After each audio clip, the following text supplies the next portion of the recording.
আজ আমি বানাবো ফিরনি, তার জন্য লাগছে গোবিন্দভোগ চাল 50 গ্রাম, তাতে 4-6টা কাজু ভিজিয়ে দিয়েছি। কাজু এইগুলো ভিজিয়ে জল ঝরিয়ে রেখেছি। আচ্ছা, লাগছে দুধ, আচ্ছা গোলাপ জল, ঘি, আর করে সাজানোর জন্য লাগবে আমন্ড কুচি আর কাজু কুচি। এই যে জল ঝরানো কাজু আর গোবিন্দভোগ চালটা রয়েছে ওটাকে আমি বেটে নেব মিক্সিতে। কড়াতে আমি দুধটা গরম করে নিয়েছি।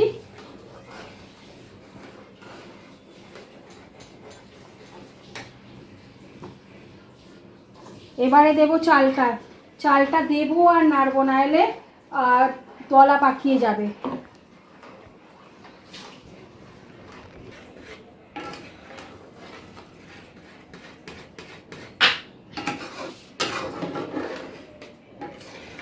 এই দেখুন চালটা ফুটে উঠছে। এটা আমি শুধু কালার আনার জন্য 1 চিমটে হলুদ দেব। কেশরী রং কেশর দেওয়া হয়, কিন্তু আমার কাছে এখন এই মুহূর্তে কেশর নেই, শুধু কালারটা আনার জন্য 1 ছিটে আমি হলুদ দিয়ে দিলাম। সামান্য করে দিলাম। এরপরে দিয়ে দেবো আমি এতে চিনি, স্বাদ মতন চিনি।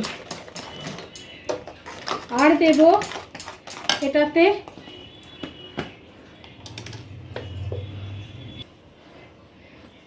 এতে 1 চামচের মতন গাওয়া ঘি।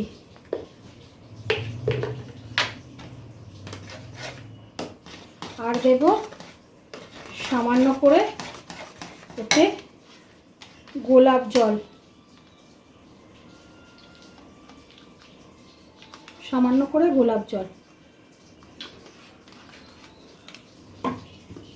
তবে ফিরনির টেস্টটা ভালো আসে। এরপরে এটাকে একটু নাড়বো, নেড়ে একটু ঘন করব।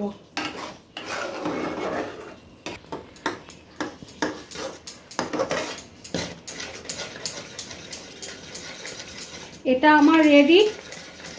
এটা এবার আমি একটা জায়গায় ঢেলে সাজিয়ে ফিরে আসছি। এই যে আমার ফিরনি সাজানো হয়ে গেল। খেয়ে দেখুন, একবারে দোকানের মতন ফিরনি তৈরি হয়েছে।